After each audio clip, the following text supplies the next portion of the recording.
From protecting civilians from criminals to becoming the criminal, some cops have been caught cheating their own jobs. The public's confidence in law enforcement is damaged by these dirty cops, which makes it more difficult for good police officers to carry out their duties efficiently. So, what are the worst crimes cops have committed?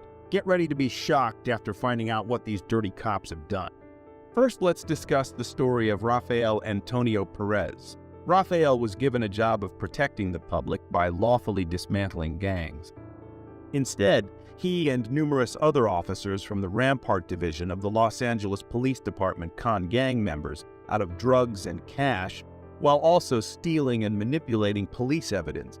When Perez joined the LAPD's Community Resources Against Street Hoodlums or Crash Anti-Gang Task Force, in 1995, he quickly developed a reputation as a tough cop who had a good understanding of the situations in the areas west of downtown Los Angeles that were within Rampart's jurisdiction.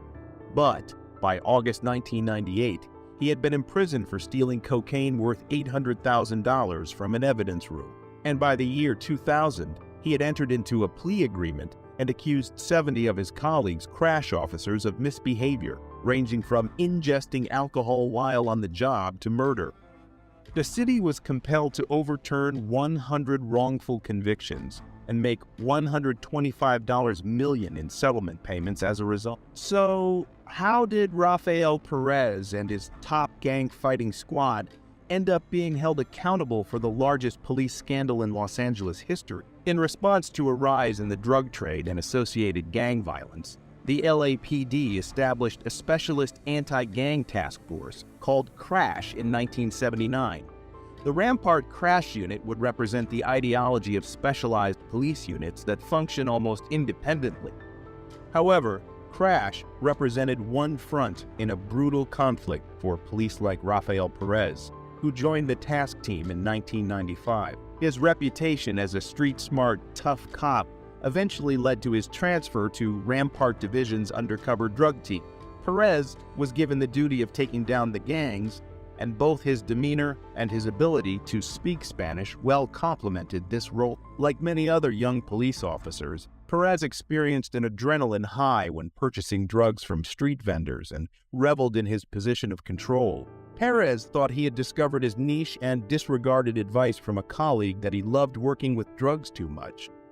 He got involved in a lot of corrupt acts in the late 1990s, such as stealing cocaine from evidence lockers and profitably selling it. Additionally, he drugged suspects and lied in court to get them convicted. After Perez was caught stealing cocaine from the LAPD's evidence room in 1998, his activities were discovered. After being detained and accused of stealing drugs, he started working with the authorities right away in exchange for a lighter sentence. Due to Perez's assistance, a much wider LAPD police corruption scandal was uncovered. He disclosed that other crash unit officers had also engaged in criminal activity, such as fabricating evidence, robbing suspects of cash and drugs, and planting evidence. Intense pressure was placed on the LAPD as more police personnel were linked to the scam as the inquiry went on. The controversy prompted considerable adjustments to the department's rules and procedures, including the creation of new oversight structures to guarantee increased accountability and openness. It was one of the biggest police corruption scandals in American history and was dubbed the Rampart Scandal. Perez received a 5-year prison term for his involvement in the corruption case. He was nevertheless only imprisoned for 2 years before being freed and put in the witness protection program out of fear for his safety. Do you think Perez should have been let go after just 2 years? Let us know your thoughts in the comments. Next, let's check out the criminal duo who were dubbed the Mafia Cops.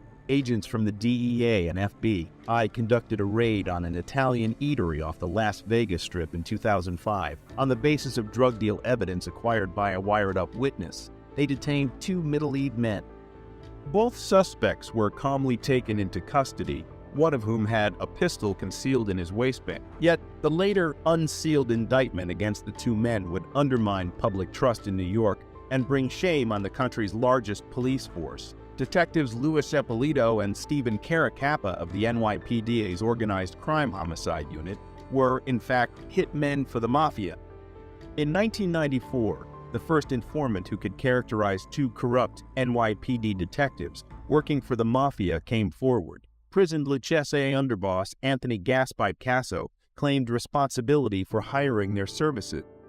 After being apprehended in 1993 after being on the run, Casso made an effort to negotiate a plea agreement by naming people and claimed that Caracappa and Eppolito were his crystal ball for handling informants, rivals, and potential arrests. One witness, Kaplan, testified to the most horrific instances of the mob cops crossing the line, setting up Eppolito and Caracappa to personally murder or give over for the Lucchese family's murder targets through phony arrests and traffic stop. The two detectives received a monthly salary of $4,000 for giving Casso information about law enforcement. They were paid extra for killing jobs, including $70,000 for a hit on Gambino crime family leader Eddie Lino, who was thought to have been responsible for a botched assassination attempt on Casso.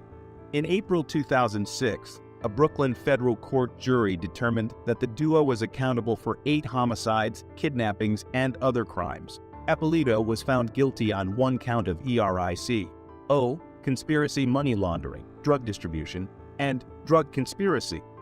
Caracappa was found guilty on 1 count of RICO conspiracy. Caracappa, along with Luis Eppolito, were sentenced to life in prison in 2009 for the 8 executions they committed between 1986 and 1991. Caracappa got an additional 80-year prison sentence and was issued $4.25 million in fine. The next case will shock you more. It's about the most crooked cop in NYPD history. Officer Michael Dowd testified with striking candor before a panel looking into corruption in the New York Police Department in late September 1993. In his testimony to the Mullen Commission, Mr. Dowd described his decade-long transformation from an honorable rookie in the violent 75th Precinct in East New York, Brooklyn, to what one federal agent termed a once-in-a-generation corrupt cop. When crack cocaine first hit the streets in 1982, Michael Dowd joined the New York Police Department. He was in charge of East New York's 75th Precinct, which had the second highest murder rate in the city, with more than 100 homicides annually. But Mike Dowd soon realized how lucrative the drug trade was in comparison to his $600 weekly paycheck. He first only took money from crime scenes. Yet, when his behavior was left unchecked, he started robbing drug dealers and doing his own drug peddling. By 1986, he had begun working for cocaine trafficker Adam Diaz, who earned $1 million weekly. Dowd was paid generously by Diaz to inform him of impending raids and transport his drugs throughout the city. Diaz wanted an insider to alert him to potential threats since he used East New York supermarkets as fronts for his profitable cocaine activities. He paid Dowd $24,000 and $8,000 weekly pay to buy him out. So, whose story do you think was the most notorious? Let us know in the comments and don't forget to like and subscribe. On June 26, 2020, Karen Garner, a 73-year-old woman suffering from dementia and sensory aphasia, was stopped by Walmart employees after she left the store without paying for items worth approximately $14. Video footage captured Miss Garner walking out of the store with the items in her hands, and she was soon brought back inside by the employees. Subsequently, Miss Garner attempted to pay for the items, but Walmart employees refused her service and asked her to leave immediately. Compliance with their request, Miss Garner left the store. However, one of the Walmart employees contacted the Loveland Police Department to report the alleged theft. A few minutes later, Officer Austin Hoop responded to the call and located Miss Garner as she was walking home after the incident. Officer Hoop parked his patrol car behind her and approached to stop her. Unfortunately, the situation escalated negatively. Officer Hoop failed to effectively communicate with Miss Garner, and he resorted to violently throwing her to the ground in an attempt to place her in handcuffs. This action was unjustified as Miss Garner displayed no signs of being a threat to Officer Hoop and did not attempt to flee. Instead, she continued walking, which did not warrant such a forceful takedown. In fact, Officer Hoop's approach appeared misplaced from the beginning as he asked the visibly confused Miss Garner an unnecessary question. Do you need to be arrested right now? Do you need to be arrested right now? No. Okay. Let's stop. After successfully placing Miss Garner in handcuffs, Officer Hoop proceeded to guide her back to the patrol car. Unfortunately, during this process, he continued to employ excessive force on her and attempted to insinuate that she had been engaged in a physical altercation with him. Why are you fighting with me? And why are you trying to slip the cuffs off? I'm going home. The video from the officer's body camera proved to be beyond a reasonable doubt that Miss Garner and Officer Hoop never came close to a physical altercation. It's obvious that Officer Hoop didn't need to use so much force to keep a 73-year-old woman in custody. In addition, it's important to highlight that Officer Hoop apparently did not take into account the detainee's mental state, which is a significant issue. Officer Hoop obviously disregarded the legal requirement that police use their discretion to determine whether or not a suspect is mentally competent. I'm going home. I'm going home. Yeah, I know. I'm just trying to search her. As if the force employed by one cop wasn't already severe, a second confrontation broke out as cop Daria Jalali arrived to aid Officer Hoop, resulting in Miss Garner being taken to the ground again. Both officers proceeded to secure Miss Garner inside the patrol car, despite her repeated statements that she was simply trying to go home. Officer Hoop responded to her pleas with a dismissive laugh, stating, "No, you're not," in a mocking manner. You have to use that much aggression? What are you doing? Get out of here. This is not your business. Once again, Hoop's negligent demeanor became evident as he dealt with the situation. While Officer Hoop moved to the other side of the patrol car to secure Miss Garner, a Good Samaritan emerged from his vehicle and approached Officer Hoop, questioning the necessity of using aggression against an elderly woman. What's your date of birth, Karen? What's your date of birth? Okay. The young man had witnessed the entire incident unfold from a distance and decided to drive up to the scene. Officer Hoop, displaying further negligence, dismissed the young man's concerns, instructing him to leave as it was none of his business. Following a brief confrontation, Officer Hoop returned to assisting Officer Jolly in securing Miss Garner. Once they successfully placed Miss Garner inside the patrol car, Officer Hoop attempted to identify her by asking for her date of birth. However, he received no response, indicating Miss Garner was unable to provide the requested information. Given Miss Garner's disability, it is unsurprising that she would encounter difficulties understanding Officer Hoop's demands, let alone recalling her date of birth. Both officers appear to overlook the possibility of Miss Garner having a disability, despite it becoming increasingly evident by that point. Shortly after, the officers engaged in a casual conversation, during which Officer Jalali expressed her concerns for Officer Hoop, stating that she would have arrived more quickly if he had mentioned a physical altercation. 200. Yeah, okay. All right, Hey. let's get her down the station. Okay, we don't need to wait for the fellow. No, we can see what he. I Okay. mean, we know what's it said. She stole some stuff, and they caught her before she left and got it back, and then she ran out. So we have And then the... you contacted her for that, And then she resisted and obstructed and obstructed. resisted. So We're good either way. we're good either way. Cool. She's going. All right. Get a path. If they decide not to prosecute, I don't care. Cool. Okay, we'll head down there. Officer Hoop responded to Officer Jalali's concerns by making remarks about Miss Garner, commenting that she was like 20 pounds, and implying that the situation would have been different if it had involved a larger individual. This statement indicates that Officer Hoop was well aware of Miss Garner's fragile state as an elderly woman, yet he still exhibited excessive aggression toward her. The situation becomes even more questionable when both officers display uncertainty about the potential charges against Miss Garner. Officer Jalali appears to have no understanding of what Miss Garner could have done wrong initially. Sergeant Phil Metzler, the fourth responding officer, informs Officer Hoop that Miss Garner would be charged with resisting arrest and obstruction, regardless of whether or not Walmart decided to press charges. Immediately following the incident, Officer Hoop, Officer Jalali, and Community Service Officer Tyler Blackett were captured by a police station surveillance camera, engaging in laughter and joking while watching the footage of the arrest from Officer Hoop's body camera.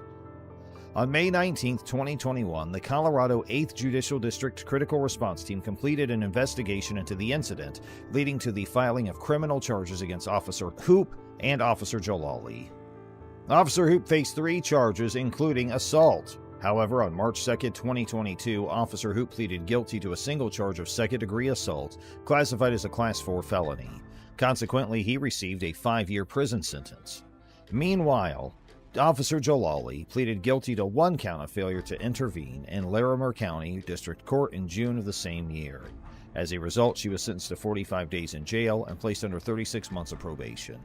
However, despite the clarification provided by Mr. Hodges when he displayed his cane from his back pocket to Deputy Dowd, she continued to pursue him. It became evident that Deputy Dowd lacked probable cause to detain Mr. Hodges, as her suspicion of him carrying a firearm was disproven. What's this in your back pocket? I saw you walking it. It's a navigational aids. What's the problem? You a tyrant? Yeah, I am actually. What's your name and date of birth? I don't have to give that unless Yes, I'm sir. I was investigating. You have reasonable Do you want me to put you in suspicion? handcuffs right now? Yes, sir, I do.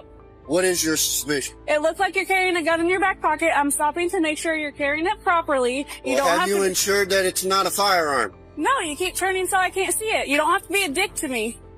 Well, you're being one to me. No, sir, I'm Have a doing my good day. job. Am I detained? Yeah, you are. Nevertheless, Deputy Dowd proceeded to inform Mr. Hodges that he was being detained and demanded his identification, asking for his name and date of birth. Mr. Hodges questioned the necessity of providing his personal information, stating that he had not committed any crime. In response, he requested the presence of Deputy Dowd's supervisor, who coincidentally arrived at that moment. What you talking for?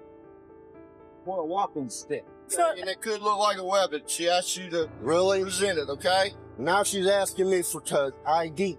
Okay. I don't need the ID unless there's reasonable articulated suspicion that I have committed a crime, am committing a crime, or about to do a crime. Sergeant Randy Harrison approached Mr. Hodges and promptly inquired about the reason for Deputy Dowd's initial stop. Mr. Hodges explained the circumstances to Sergeant Harrison, who in turn demanded identification from Mr. Hodges as well.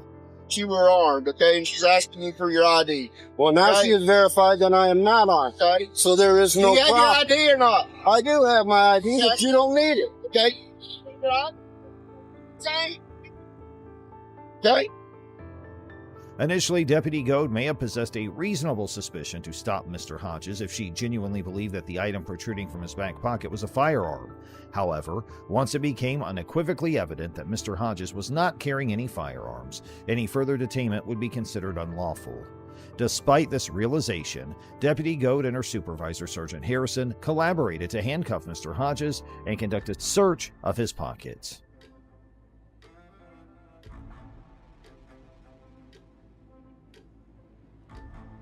Mr. Hodges requested the names and badge numbers of both officers, but neither of them responded to his demand. Wallet in. Where's your wallet at, sir? I don't have a wallet on me. Okay, where's your ID? Where's your ID? In my pocket. Which pocket? You are not allowed to search me. It's in this pocket.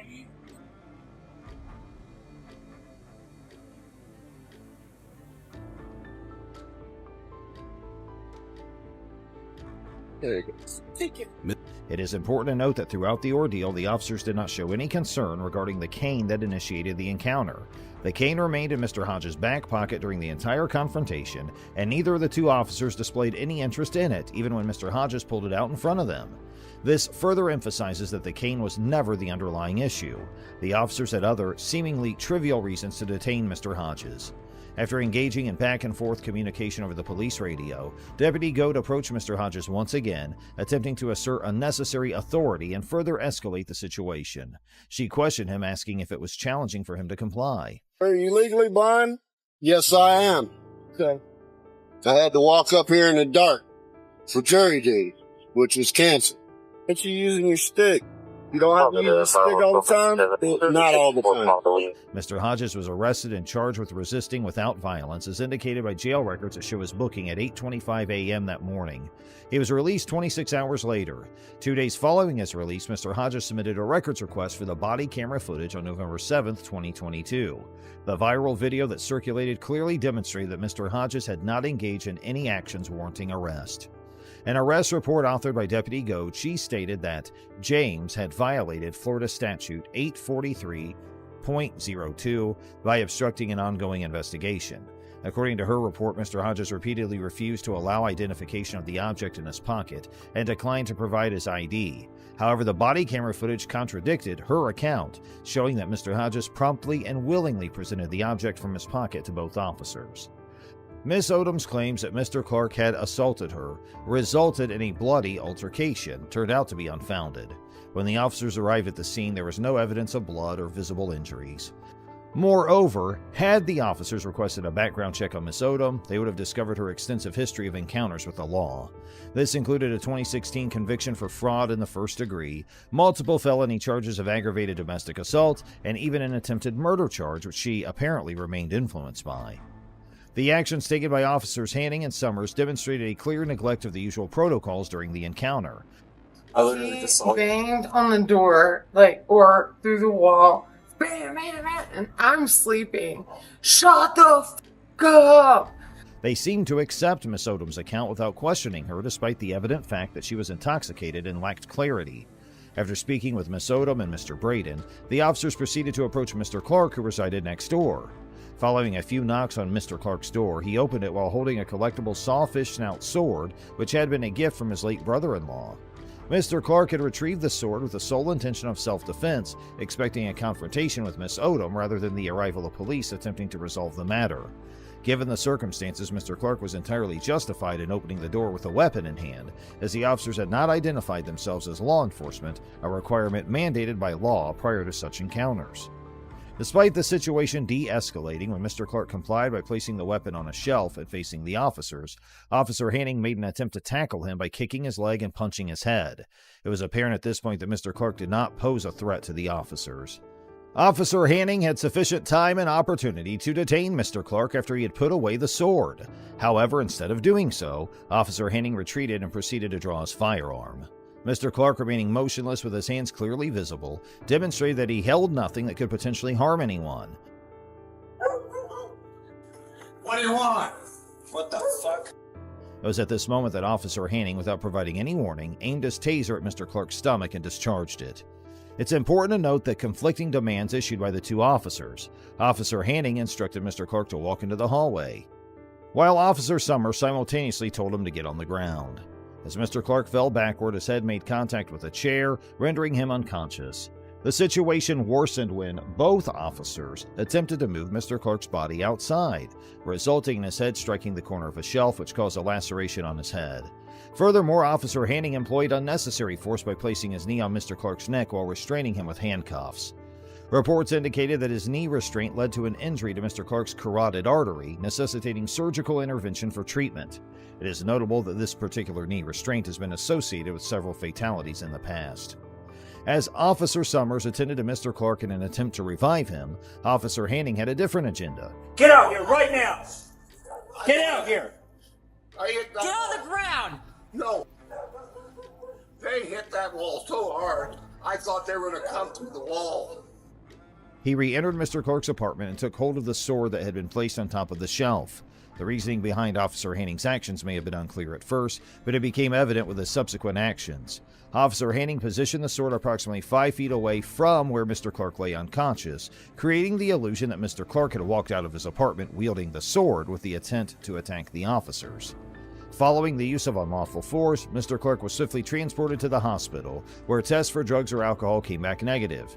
His initial vital signs indicated the possibility of heart-related complications, and he required stitches for a head wound. Within 24 hours of the incident, Mr. Clark developed a blood clot in his injured carotid artery and began vomiting blood. Additionally, 12 hours later, he suffered a stroke. Approximately 48 hours after being discharged, Mr. Clark found himself readmitted to the hospital due to complications arising from the initial surgery. Consequently, Mr. Clark pursued legal action and reached a settlement agreement with the Idaho Springs Police Department, amounting to a remarkable sum of $7 million. This record-breaking payout exceeds the settlement awarded to Karen Garner in September 2021.